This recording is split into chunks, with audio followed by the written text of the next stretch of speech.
I'm back and I have another Energy Bite recipe for you today. Today we are going to talk about the Giddy-Up Energy Bite from the Run Fast, Cook Slow cookbook. Here is the cookbook, Run Fast, Eat Slow, and the sequel, Run Fast, Cook Fast, Eat Slow, and I cannot recommend these books highly enough. I cook and I eat out of these books every single day of my life. In fact, I recommend them so highly, I'm going to suggest that you pause this video right here, go order these cookbooks, and come back. In fact, I'll even wait for you. Back? Welcome back. You will not regret it. So today we're talking about the Giddy-Up Energy Bite from Run Fast, Eat Slow. This is my favorite energy bite. Two reasons why I love this energy bite. First off, it is made with a base of medjool dates. This is the base for all of the energy bite recipes that I make. And I'll tell you why. Medjool dates are a natural sweetener. They're sometimes called nature's candy. They will provide a sustained, slow release of blood sugar into bloodstream. They're not going to spike your blood sugar levels, and they'll provide that slow, steady energy. So when my good friend Don, shout out Don, was training for his first half marathon, he used these for his training plan. When I was training for 50K, I would pack these guys into my hydration vest pockets, and every 3 miles I'd pop one of these. No juice, no goos, no gels, just one of these energy bites every 3 miles. Great for sustained energy. The nice thing about the medjool date base is it's not going to melt and get all sticky the way that an energy bite that's made with like a peanut butter base will. So this can hold up to hours in the sun on the trails. Or at this point in my life, I am a student. I'm back in school studying to be a registered dietitian. And I will pack these in my backpack in the morning, and 3 o'clock in the afternoon, they're still holding their form. They're fine. So you can pack these in your gym bag or your backpack or whatever, your handheld water holder if you're a runner, and these will hold up. So love the Giddy-Up Energy Bite. So what are you going to need for this? The medjool dates. You can find these at Aldi in the produce section. They are by the food weight scale. It's over by the bananas, the grapefruits, the oranges, that area. It's where you can usually find the medjool dates. So one other thing to know about these guys, they have pits in them, and so you're going to need to remove the pit. It's not hard, don't panic. All you're going to do is break open the date and remove the pit. It looks like this. Just set that off to the side, and then this little guy goes in here. You're going to need 12 of these. 12 pitted dates goes in here. These dates are nice and fresh. I just bought them this morning, so they just kind of fell apart. But if your dates have been sitting in the refrigerator for a couple weeks, they might get a little hard and kind of crusty. Don't panic. They can be saved. All you need to do is pour some hot water over them, and then just let them sit for about 5 or 6 minutes in the hot water. They'll soften right up and be good as new. So you can keep medjool dates in the refrigerator for a long time, at least a month. So next up, 1 cup of walnuts. I get these at Aldi. And you need 1 package of dried cherries. So this is 5 ounces. It's 1 cup. 1 cup is what the recipe calls for. Works out to 1 bag of these. Now, the recipe actually calls for unsweetened dried cherries.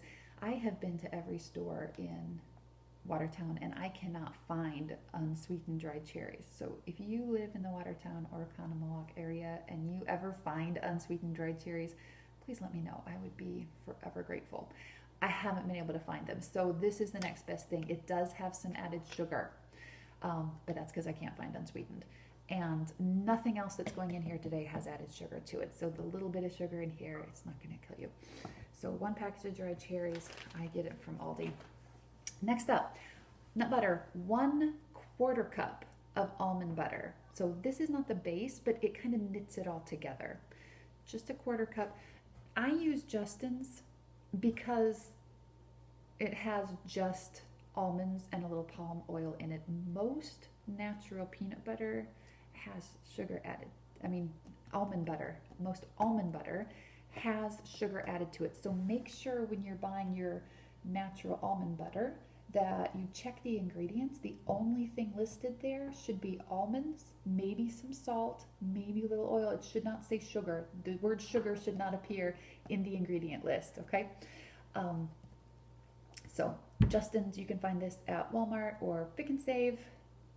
Just beware, the Aldi brand of natural almond butter does have added sugar. That's why I'm not using the Aldi one.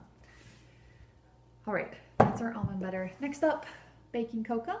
Again, Aldi, 1 tablespoon of this. 100% cocoa, unsweetened baking cocoa, 1 tablespoon in here. And then the secret ingredient, ground coffee. Ground coffee. This is Bear's Brothers ground coffee. Ground coffee, if you don't have ground coffee, you can actually just grind some at the grocery store. Most grocery stores over where they sell the coffee have a coffee grinder in the corner, and there's settings. You turn the knob, turn it to the fine drip setting, pour the coffee beans in the top, and then push the button to grind, and your ground coffee will come out the bottom. If that's a little too intimidating, or you just want to be simple, you can just buy one of these.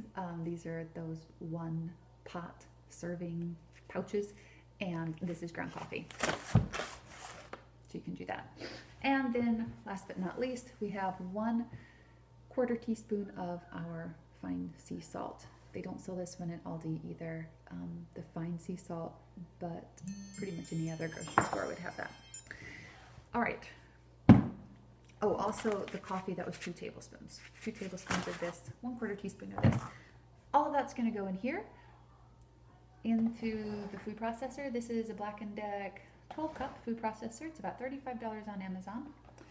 And you're going to mix all the ingredients together. Just throw everything in here, put the cover on, and mix it for about 3 minutes or so until it comes together. The consistency is kind of like this.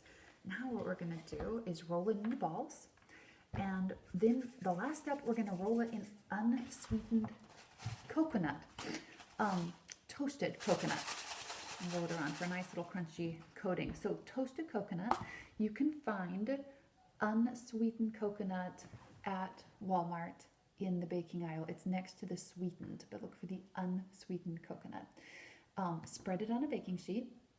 Set your oven to 350 degrees and toast the coconut for just 2 to 3 minutes, just till it starts to turn brown. Make sure and set a timer. I have burned so many batches of toasted coconut because I walked away from it and forgot all about it. 2 or 3 minutes is really fast. So just 2 or 3 minutes in the oven, toast up your coconut, roll the energy bites in it, and this is what the finished product looks like. If you want to make it fancy, you can put them in these little mini cupcake papers.